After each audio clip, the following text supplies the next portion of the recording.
പ്രളയബാധിതർക്കായി പാലാ നഗരസഭയുടെ നേതൃത്വത്തിൽ ദുരിതാശ്വാസ ക്യാമ്പ് പ്രവർത്തനം ആരംഭിച്ചു. ക്യാമ്പിൽ കഴിയുന്നവർക്ക് ആവശ്യമായ ഭക്ഷണം, താമസം, ചികിത്സ ഉൾപ്പെടെയുള്ള എല്ലാ സഹായങ്ങളും നഗരസഭ ഉറപ്പാക്കുമെന്ന് ആക്ടിംഗ് ചെയർപേഴ്സൺ മായ രാഹുൽ അറിയിച്ചു. Mani C Kappan MLA camp സന്ദർശിച്ച് സ്ഥിതിഗതികൾ വിലയിരുത്തുകയും ആവശ്യമായ നിർദ്ദേശങ്ങൾ നൽകുകയും ചെയ്തു. നിലവിൽ 31 പേരാണ് ക്യാമ്പിലുള്ളത്. ഇനിയും കൂടുതൽ ആളുകൾ ക്യാമ്പിലേക്ക് വരുമെന്ന സൂചന ലഭിച്ചിട്ടുണ്ടെന്നും പറയപ്പെടുന്നു. ക്യാമ്പിൽ ഉള്ളവരിൽ 12 സ്ത്രീകളും 3 കുട്ടികളും ഉൾപ്പെടുന്നു. ബാക്കിയുള്ളവർ പുരുഷന്മാരാണ്. ക്യാമ്പിന്റെ പ്രവർത്തനങ്ങൾ ഏകോപിപ്പിക്കുന്നതിനും ദുരിതബാധിതർക്ക് ആവശ്യമായ സഹായങ്ങൾ ഉറപ്പാക്കുന്നതിനുമായി ആരോഗ്യ സ്റ്റാൻഡിംഗ് കമ്മിറ്റി ചെയർപേഴ്സൺ രജിത പ്രകാശും ക്യാമ്പിൽ സജീവമായി പ്രവർത്തിക്കുന്നുണ്ട്.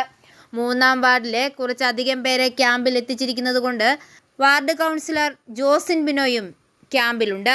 പ്രളയ സാഹചര്യം തുടരുന്നതിനാൽ ക്യാമ്പിലെ സൗകര്യങ്ങൾ കൂടുതൽ വിപുലീകരിക്കാനും ആവശ്യമായ എല്ലാ സംവിധാനങ്ങളും ഒരുക്കാനും നഗരസഭ നടപടി സ്വീകരിച്ചു വരികയാണെന്ന് ആക്ടിംഗ് ചെയർപേഴ്സൺ മായ രാഹുൽ അറിയിച്ചു. പെട്ടെന്നുണ്ടായ ഒരു പ്രളയമാണിത്. ഒട്ടും എക്സ്പെക്റ്റഡ് അല്ലായിരുന്നു. ഇന്നലെ വൈകുന്നേരം വരെ നമ്മളിത് വിചാരിച്ചു പോലുമില്ല. ഇന്ന് രാവിലെ പെട്ടെന്നുണ്ടായ ഈ ഒരു പ്രളയത്തിൽ 2 പേര് മരിക്കുകയുണ്ടായി, 2 ജീവൻ പൊലിയുകയുണ്ടായി.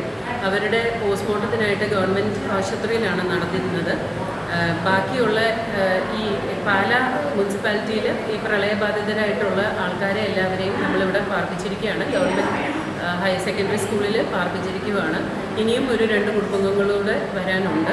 ഇവർക്ക് വേണ്ട എല്ലാ സംവിധാനങ്ങളും ഇവിടെയുണ്ട്. അതുമാതിരി തന്നെ എന്തെങ്കിലും ബുദ്ധിമുട്ടുകൾ ഉണ്ടെങ്കിൽ നമ്മുടെ ഗവൺമെൻറ് ആശുപത്രി 24 മണിക്കൂറും പ്രവർത്തന സജ്ജരായിട്ടുണ്ട്.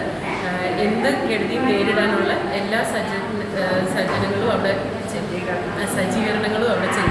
i4u news Pala.